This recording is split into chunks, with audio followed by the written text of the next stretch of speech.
and his disappointment in some of President Obama's moves so far. Egypt is also trying to carve out a new identity, starting with a renewed emphasis on the economy. The Egyptian Foreign Ministry says 60 countries will convene this weekend for an economic conference in Sharm el-Sheikh. First of all, allow me at the beginning to thank you very much for coming. Thank you for having this interview. And through you, I would like to convey my best greetings to the whole American people. Well, as a matter of fact, the International Economic Conference is a reflection of the determination of Egypt and the Egyptians, whether they are people and government. If Egypt is stable, a country with 90 million people, this will represent the strongest bedrock of stability in this region. And if this region is stable, that means that Europe is all stable and the rest of the world.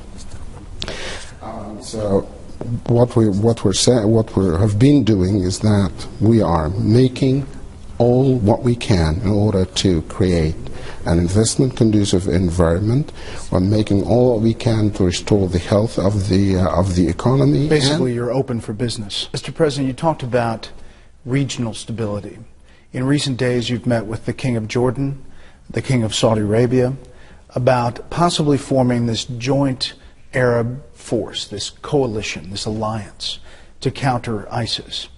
What is at stake for your country and the region? We have to admit that terrorism is now a major threat not only to Egypt or even the immediate region, but it is a threat to the stability and security of the whole world. We have also to admit that it is not only ISIS that is threatening Iraq and Syria, but there are a lot of other similar terrorist organizations. And by the way, they all work under the same umbrella. They all come from the same parent ideology and work under different names. We can also say that the map of terrorism and extremism is expanding. It is not recessing, and it is not even remaining at the same level. But unfortunately, it is expanding. If there is an Arab-ready force with the support of the United States, we can do a lot and we can face all the challenges that threaten the stability and security of our country. Does that mean Egyptian forces, troops? Does it mean Egyptian airstrikes? I mean Saudi Arabia, the Emirates, Kuwait, Bahrain, Jordan, Egypt and other Arab countries can come together and can form this ready force that will be capable of defending our national security and encounter all the potential dangers that we may face. Egypt is an integral part of the international coalition against terrorism, but we are taking up our responsibilities to fight terrorism in Sinai and to provide security on our western borders. Egypt has been facing major terrorist threats on the Egyptian soil. I sense, though, the U.S. stopped supplying military weapons and equipment after June 2013. They stopped for a while, and then it slowed.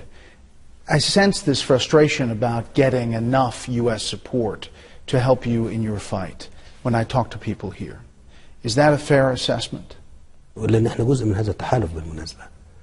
me say that the United States has been helping Egypt a lot throughout 30 years or more. And Egypt now needs U.S. help, especially in the military field, more than ever, within the framework of the Egyptian counter-terrorism effort in Sinai and to defend the land of Egypt against any potential threats, especially terrorist threats. It is very important for the United States to understand that our need for the weapons and for the equipment is dire, especially at a time when the Egyptians feel that they are fighting terrorism and they would like to feel that the United States is standing by them in their fight against terrorism. How do you And how do America's other Arab allies view U.S. leadership in the region now?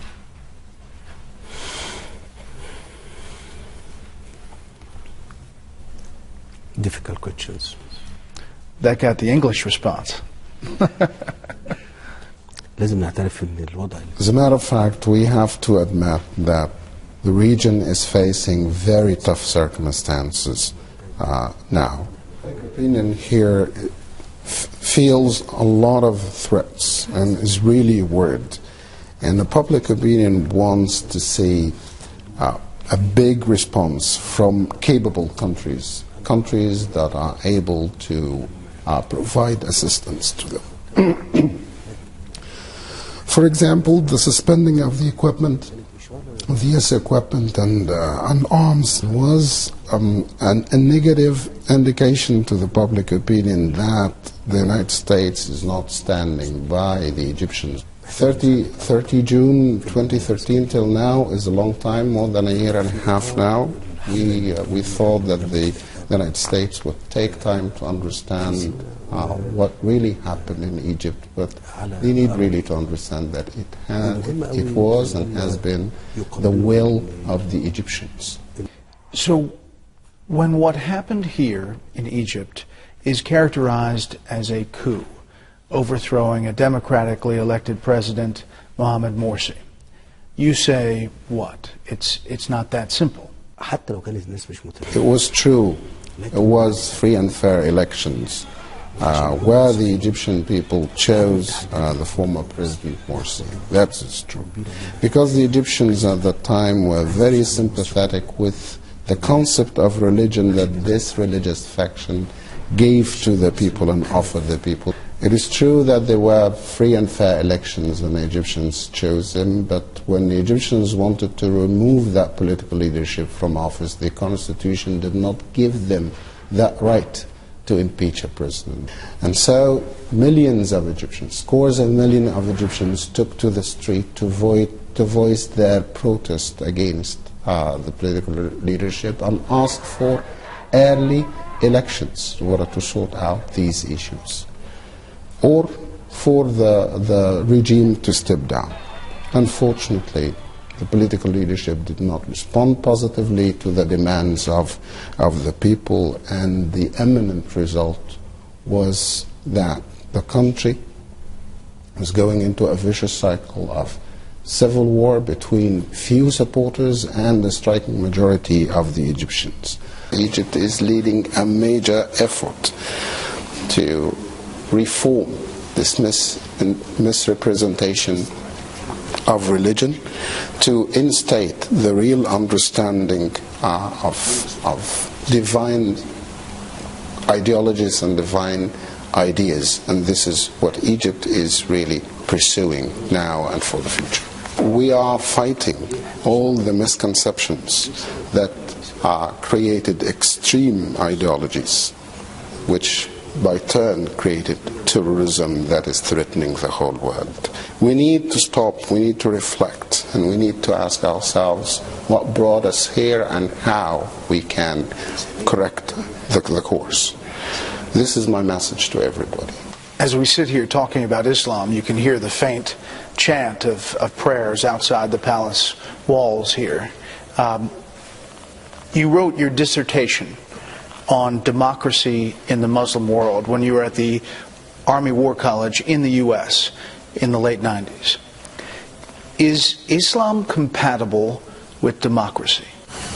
This is a very good question.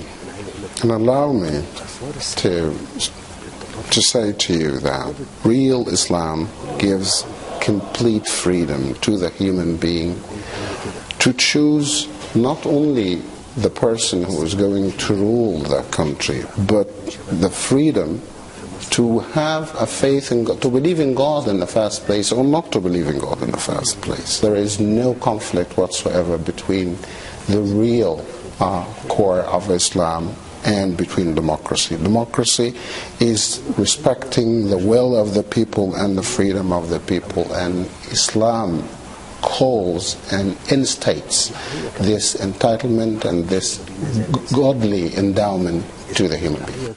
In order to do that in an area like the Middle East and in a country like Egypt, we need to fight many things, many challenges. And we need to reinforce a moderate religious rhetoric.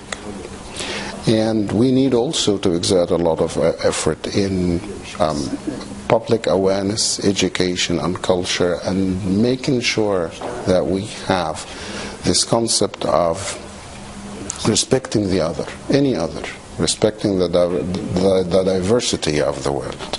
We've seen ISIS expand. We've seen, just in the past day or two, Boko Haram pledge allegiance to ISIS.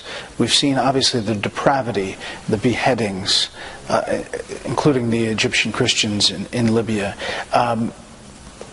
Yet, the question I have for you is, in the region, as a threat, is ISIS or Iran a bigger threat for your region? You talked about ISIS, you mentioned Boko Haram, and you even mentioned countries. But the problem is in the idea. The problem is in the belief. If these beliefs and ideas have misrepresentations, they are confused, and they are radicalized, they constitute a threat to all of us. We have seen Iran expand its power. Obviously, Damascus, in Sana'a, Yemen. Now they are fighting on the ground in Iraq against ISIS or Daesh in the battle for Tikrit. Are you concerned about Iran taking that active role, or do you welcome it? احنا الدول العربية The Arab countries are the ones supposed to defend their interest, and with the help and cooperation of friends, they are capable of doing that. And that is why I said that the United States and Europe have a lot of responsibility, because they have the might and the capability, and their responsibility is great toward this region. As for the security of the Gulf states, I reiterate my emphasis that the security of the Gulf for Egypt is a red line.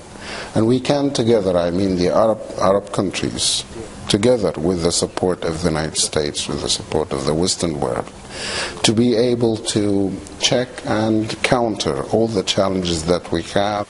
Mr. President, I picked up the paper today, the Egyptian Gazette, and on the front is a meeting with the congressional delegation, a CODEL, and it says, Egypt keen on bolstering ties with U.S. You obviously are, and to hear you today, you were invited to Russia, and you traveled to Russia. But as president, you have not yet been invited to the U.S. and have not traveled to the U.S. Why do you think that is?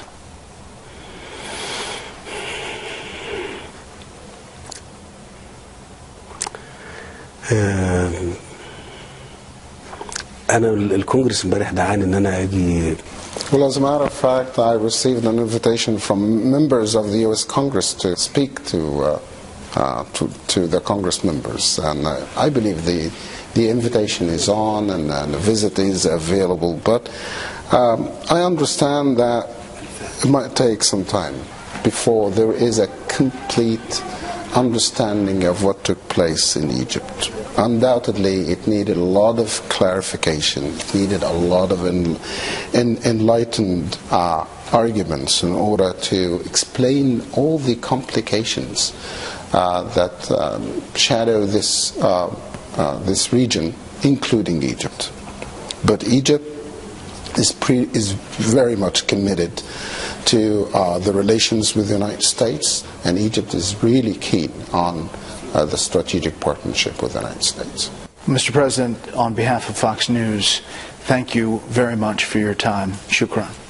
I thank you very much, and I thank all your audience, U.S. audience and all world audience. I hope through my answers and my words I contributed to more clarification of the realities that are taking place here in the region and in Egypt. Thank you.